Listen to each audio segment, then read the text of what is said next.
Hello students, मैं वैभव अपने channel निबेड़ knob में आपका स्वागत करता हूं। ये चैनल 10th, 11th और 12th क्लास के मैथ्स सब्जेक्ट के लिए डेडिकेटेड है। अगर आपको मेरा काम पसंद आए तो प्लीज़ वीडियोस को शेयर कीजिए, क्योंकि मेरा मोट्टो ही है क्वालिटी एजुकेशन सबका अधिकार।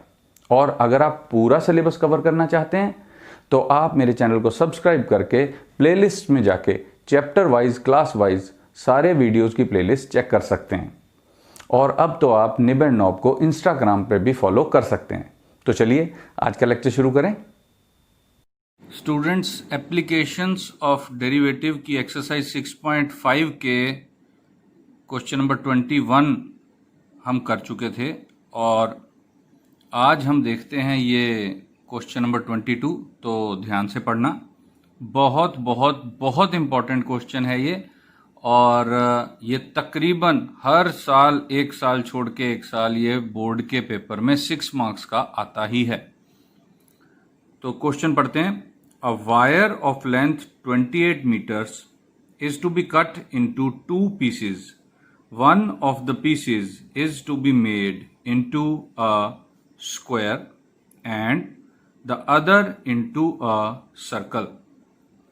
What should be the length of the 2 pieces so that the combined area of the square and the circle is minimum? तो ऐसा करते हैं, पहले इस क्वेश्चन की स्टेटमेंट को अच्छी तरह से समझने की कोशिश करते हैं। थोड़ा मैं डायग्राम्स बनाऊंगा, रफ वर्क करूंगा, वो पार्ट ऑफ आंसर नहीं है, क्वेश्चन को समझने की कोशिश है। अब क्वेश्चन ये है कि एक वायर है, यहाँ से लेके यहाँ तक। एक स्टील वायर भी हो सकती है, जैसे कि घर में हमारी अलग अलग शेप्स देने के लिए स्टील की पतली पतली वायर्स अक्सर होती हैं, हम उसका अलग अलग ढंग से यूज़ करते हैं। तो उससे कहीं बीच में से काट दिया गया और इसकी पूरी लेंथ कितनी है? 28 मीटर। और हमें यह नहीं पता कि बीच में से कितना काटा गया, तो हम ये मान सकते हैं कि इसको x मीटर्स पे काट दिया गया। तो बाकी कितनी बची? ऑब्वियसली 28 माइनस x मीटर्स बाकी का हिस्सा बचा। आई थिंक क्लियर है, कोई खास मुश्किल काम नहीं है। अगर एक 10 मीटर होगी तो दूसरी 18 मीटर होगी। कैसे आएगा? यहां से 10 जो है वो 28 में से माइनस कर दो, तो एक x और एक 28 माइनस x। अब कहानी इस क्वेश्चन की थोड़ी सी है लंबी। कहानी क्या है? कहानी ये है कि 2 पीसेस तो बना दिए, लेकिन एक पीस से स्क्वायर बनाया और दूसरे पीस से सर्कल बनाया, और हमें यह नहीं बताया गया है कि x और 28 माइनस x में से किससे सर्कल बनाया और किससे स्क्वायर बनाया। ये नहीं बताया हमें, लेकिन हम कोई भी मान लें, आंसर पे इसका कोई फर्क नहीं पड़ेगा। तुम्हारी अपनी मर्जी है कि x से सर्कल मान लो या 28 माइनस x से सर्कल मान लो, तुम्हारी अपनी मर्जी है। तो मेरी ये मर्जी है इस वक्त कि मैं x वाले पार्ट से सर्कल मान लूं और 28 माइनस x वाले पार्ट से स्क्वायर मान लूं। उल्टा भी ले सकता हूं मैं, आंसर सेम आएगा। तुम जब ये क्वेश्चन करना सीख जाओगे तो उल्टा मानकर सॉल्व करके देख लेना, बिल्कुल सेम आंसर आएगा, कोई फर्क नहीं पड़ेगा। तो अब कहानी इस क्वेश्चन की ये है कि हमने ये x इस तरह का पता लगाना है कि कहां से कट करें कि सर्कल बनेगा और स्क्वायर बनेगा तो उनका एरिया प्लस करके मिनिमम आए।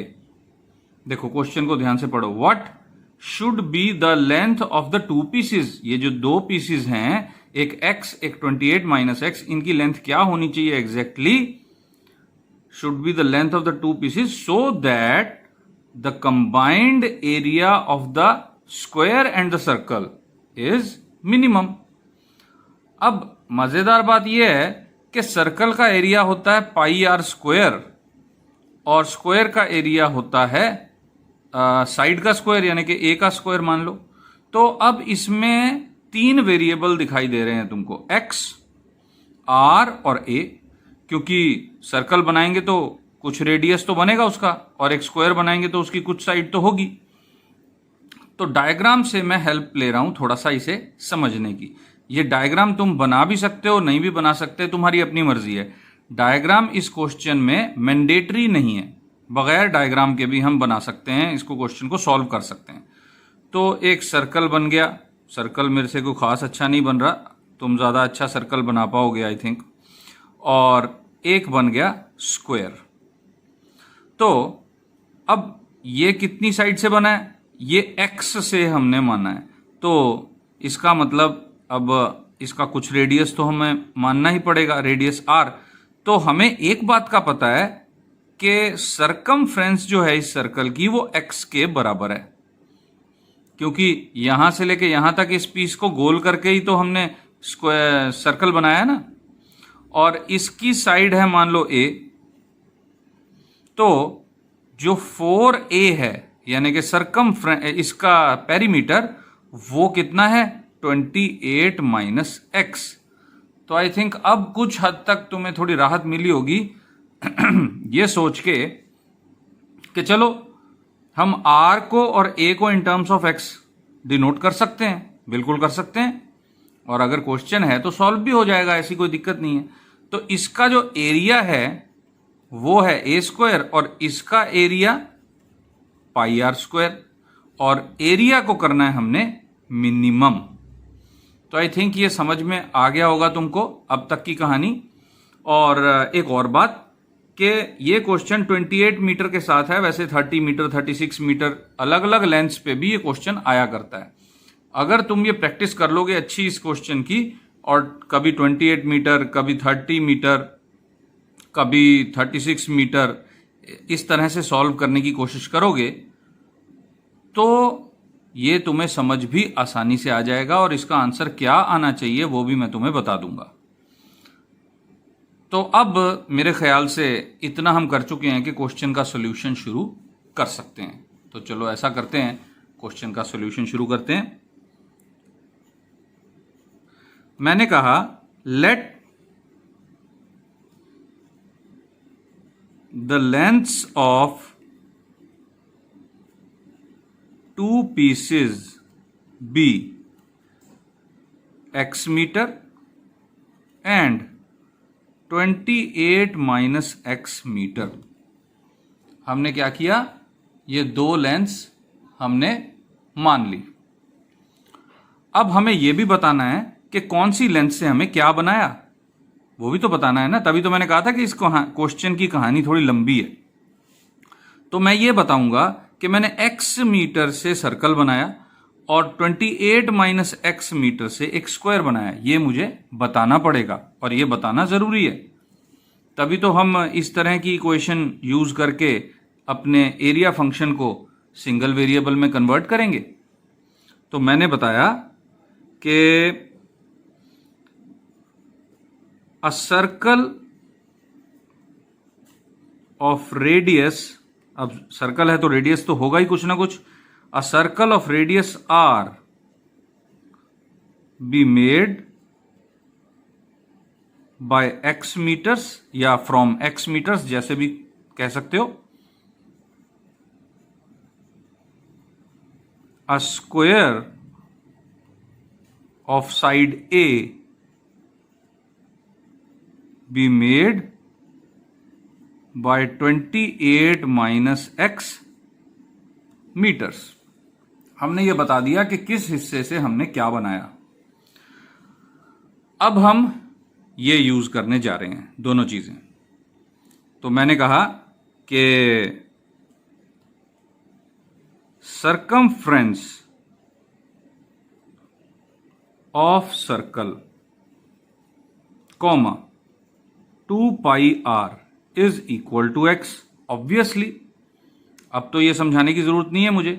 तो यहां से r की वैल्यू आ गई x upon 2 pi, equation number 1। और फिर पेरीमीटर की बात करेंगे हम। Perimeter of square comma 4a is equal to 28 minus x. यहां से a की वैल्यू आ गई 4 से डिवाइड कर दिया, 7 माइनस एक्स बाय 4 मीटर्स।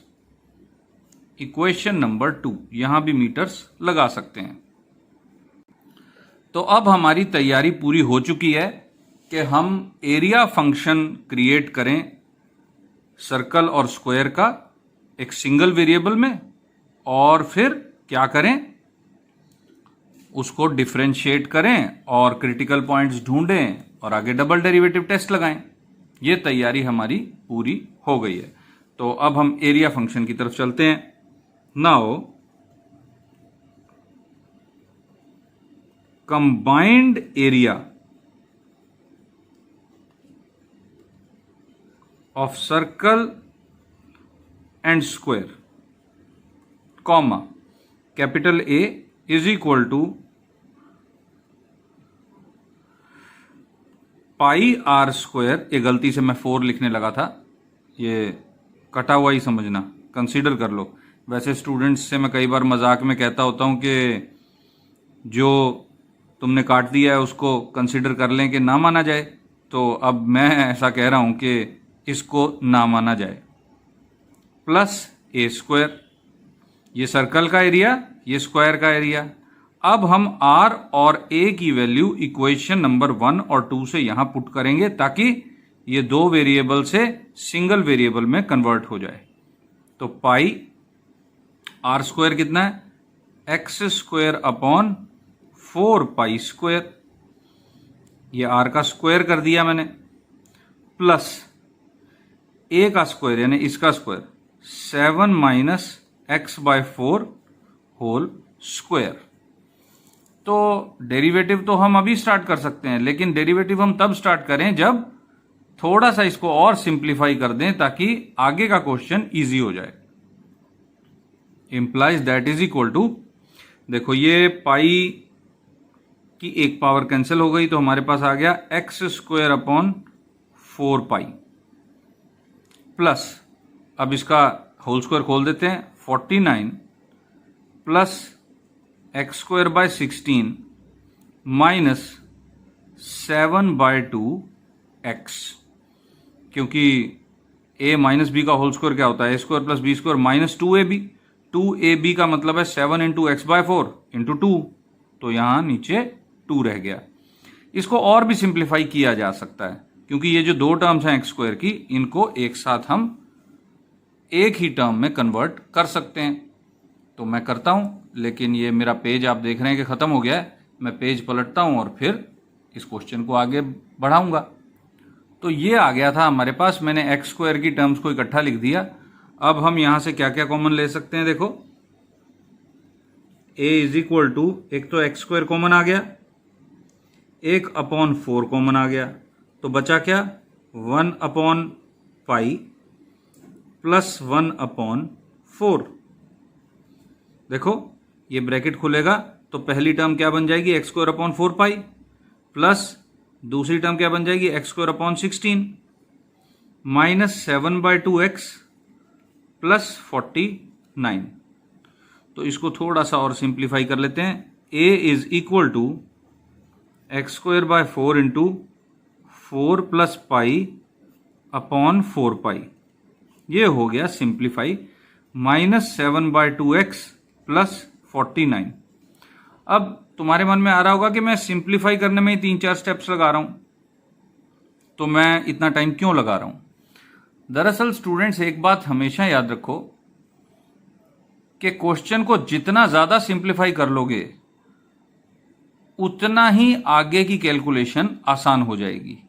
अगर हम क्वेश्चन को सिंप्लीफाई नहीं करते और इसको कॉम्प्लेक्स फॉर्म में ही, कॉम्प्लेक्स मतलब वो आयोटा वाला कॉम्प्लेक्स नहीं, मुश्किल वाला कॉम्प्लेक्स, कि अगर इसको कॉम्प्लेक्स फॉर्म में ही डेरिवेटिव करने लग जाएंगे तो पहला डेरिवेटिव तो तुम कर लोगे, लेकिन कई बार सेकंड डेरिवेटिव बहुत मुश्किल हो जाता है, जैसा कि सर्कल और स्क्वायर के केस में हमने देखा था।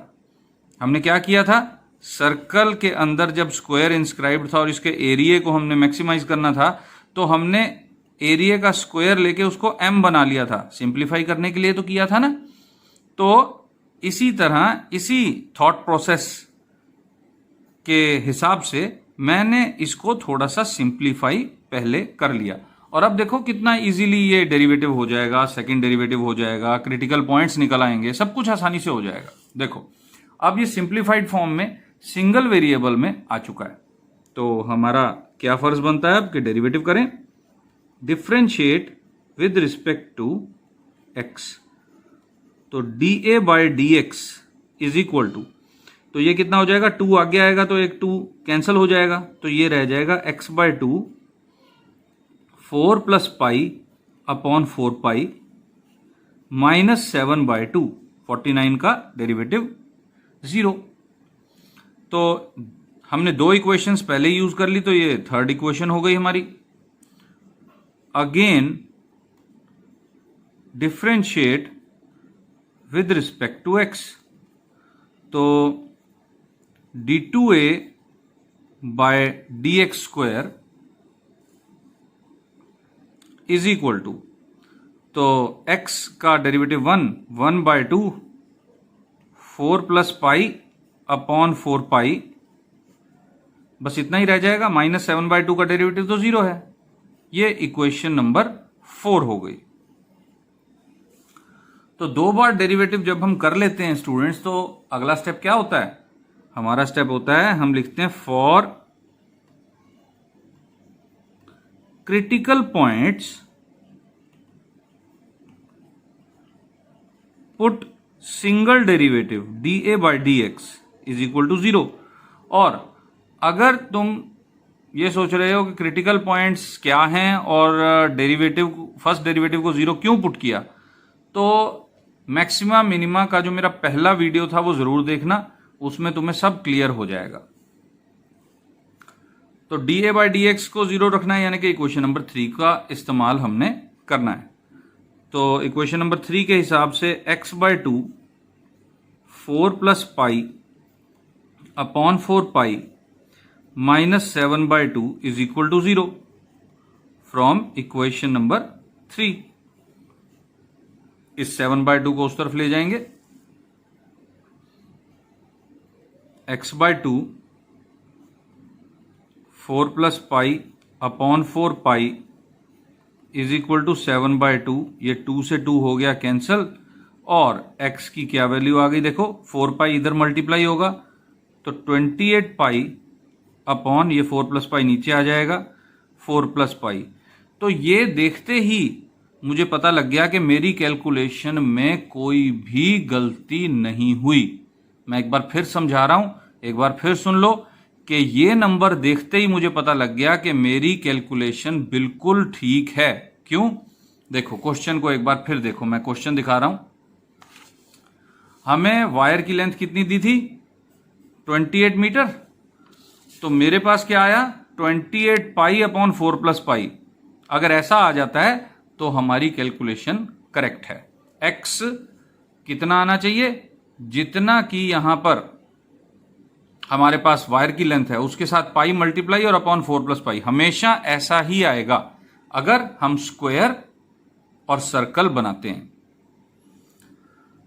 तो x की वैल्यू आ गई, लेकिन अभी डबल डेरिवेटिव टेस्ट तो होना बाकी है, क्योंकि इक्वेशन नंबर 4 को इस्तेमाल करेंगे हम। तो हमने कहा क्योंकि ये क्रिटिकल पॉइंट आ गया हमारा, तो हमें ये डबल डेरिवेटिव में पुट करना है। तो put this in equation number 4।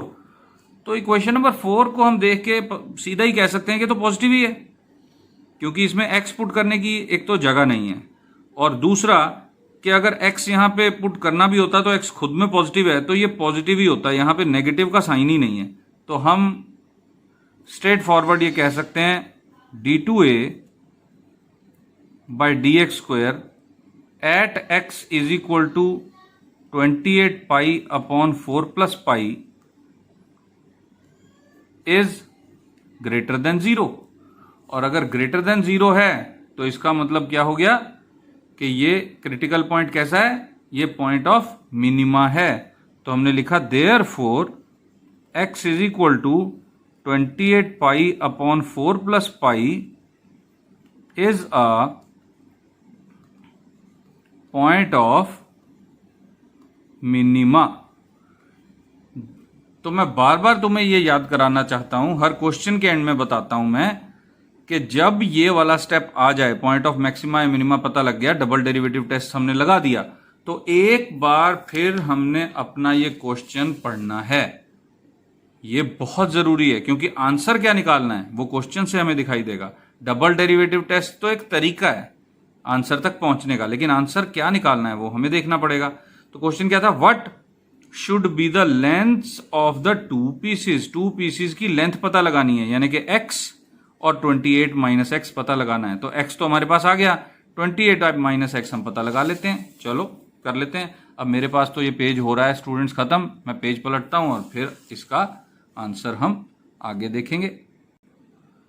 तो स्टूडेंट्स मैं कैलकुलेट कर रहा हूं, 28 minus x is equal to 28 minus 28 pi upon 4 plus pi is equal to, अब देखो 28 अपॉन 1 है और 28 पाई अपॉन 4 प्लस पाई है, तो यानी कि 4 प्लस पाई एलसीएम आ गया और 4 प्लस पाई 28 से मल्टीप्लाई होगा।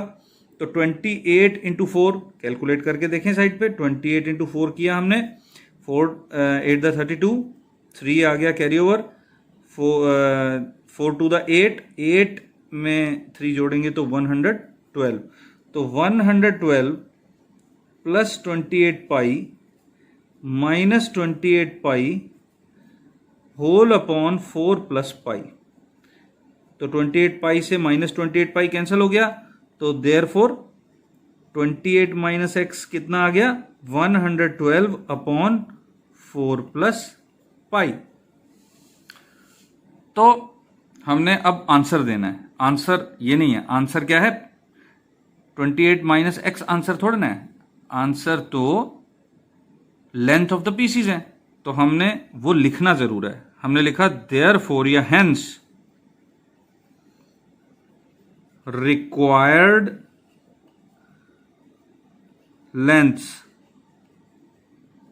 Of the pieces. क्या मतलब है इसका, रिक्वायर्ड का क्या मतलब है कि जो हमें चाहिए था, जो लेंथ हमें चाहिए थी वो कितनी है, are 28 pi upon 4 plus pi meters and 112 upon 4 plus pi meters. तो इस तरह से क्वेश्चन खत्म जरूर हुआ है, लेकिन मैं एक बहुत इंपॉर्टेंट बात और बताने लगा हूं। देखो तुम्हारे पास चेंज क्या हो सकता है, तुम्हारे पास चेंज हो सकता है 28 मीटर, जो ये आंसर तो यहां खत्म हो गया स्टूडेंट्स। मैं जो बताने लगा हूं वो तुम्हारे प्रैक्टिस के लिए बहुत ज्यादा अहम है। अब मैं कह रहा था तुम्हें शुरू में क्वेश्चन में कि 28 मीटर या 30 मीटर या 36 मीटर या 40 मीटर रख के तुम प्रैक्टिस कर सकते हो इस क्वेश्चन की, लेकिन जो सबसे इंपॉर्टेंट बात है वो ये कि तुम्हें आंसर कैसे पता चलेगा। आंसर बहुत आसान है स्टूडेंट्स, यहां से दिखाई दे रहा होगा तुमको कि 30 मीटर में दो लेंथ्स जो आएंगी वो होंगी 30 पाई अपॉन 4 प्लस पाई और 120 अपॉन 4 प्लस पाई। कैसे, एक बार इस नंबर को पाई से मल्टीप्लाई करो अपॉन 4 प्लस पाई और एक बार इस नंबर को 4 से मल्टीप्लाई करो और अपॉन 4 प्लस पाई। देखो यहां पे भी तो ऐसे ही हुआ है। अच्छा 40 का कैसे बनेगा, 40 पाई अपॉन 4 प्लस पाई, और बताओ अब अपने आप बताओ, 4 से मल्टीप्लाई करेंगे ना, 160 अपॉन 4 प्लस पाई। ठीक है स्टूडेंट्स, तो तुम कोई भी लेंथ लेके इस क्वेश्चन की प्रैक्टिस करोगे तो ऑलरेडी तुम्हारे पास आंसर होगा और उससे तुम्हें पता लग जाएगा कि तुमने सही सॉल्व किया है या नहीं। तो इस तरह से ये क्वेश्चन जो है वो तुमने सॉल्व करना है और प्रैक्टिस करनी है। और कमेंट्स में जाके 1 to 5 के स्केल पे मेरे वीडियो को रेट जरूर करना कि तुम्हें कैसा लगा। अगर बिल्कुल बेकार लगा तो 1, और अगर सब कुछ समझ में आ गया हो तो 5।